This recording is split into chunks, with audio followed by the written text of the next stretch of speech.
In a previous show, we met Pat Acton and his amazing matchstick creations. In this bonus episode, Pat will show us more of how he creates his art. I'm going to take you into my very modest shop where the matchstick creations begin. And when I say modest, I'm not exaggerating. As many of the pieces I make are so large that I make pieces in here and move them elsewhere. This is part of my shop. Often I'll glue product up even before I start building the model itself, and then cut substructures out of these sheets. This is my primary workspace right here. I've used this same table for 40 years. The excess glue is proof of that. I've made 76 models on this tiny table.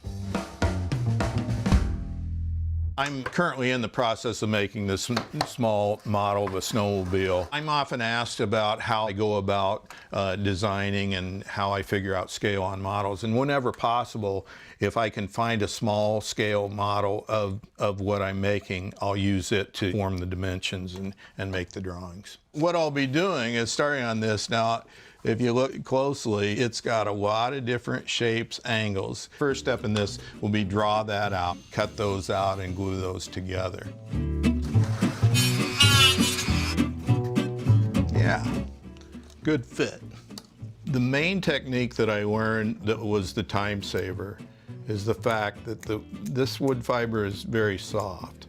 And with the use of a needle nose pliers, you can shape that stick in any direction. And in many of the models, the dinosaur, the bald eagle, it's the design that dictates the speed of the project and the project itself. The more curves and shapes, the slower it goes.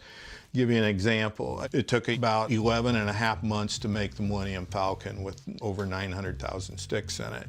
There's many flat expanses on it that you can use the sheets to build. I did a two-headed dragon that only has about 350,000 sticks in. It took 12 months just because of the fact that you have to shape each stick. So different projects require different design and structures to build. I painted this one. I was often asked, why don't you paint these? And I would tell people, well, I think paint's going to cheapen the look, and I'm interested in just the detail and the natural wood look. But after being asked over and over and over, I finally painted one.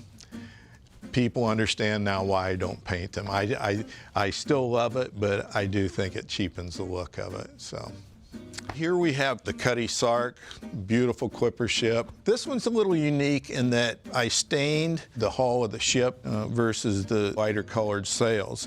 In order to stain these, each stick had to be stained first, then glued together, then sanded, and then restained, because obviously the glue would not allow you to stain the stick. So I think it gives it a beautiful look, so I'm just really proud of this. Anything with shapes, this was constructed like they would a real ship. Make the bulkheads first, and then skin over that. So these are not solid blocks of wood that are carved or sticks that are glued up and carved. They all have an inner structure made out of matchsticks and then skinned over the outside. This was made in 1995. It took about 500 hours and 38,000 sticks, which are both estimates anyway, because there's no way you can keep track.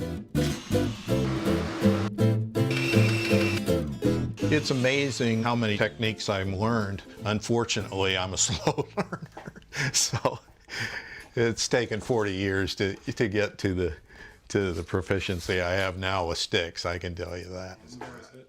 Yeah, you hope to do. Dang right, it's worth it. You know, when you see the project, you know, I started out about 3-4 weeks ago with this. This little project is all made out of scraps, basically.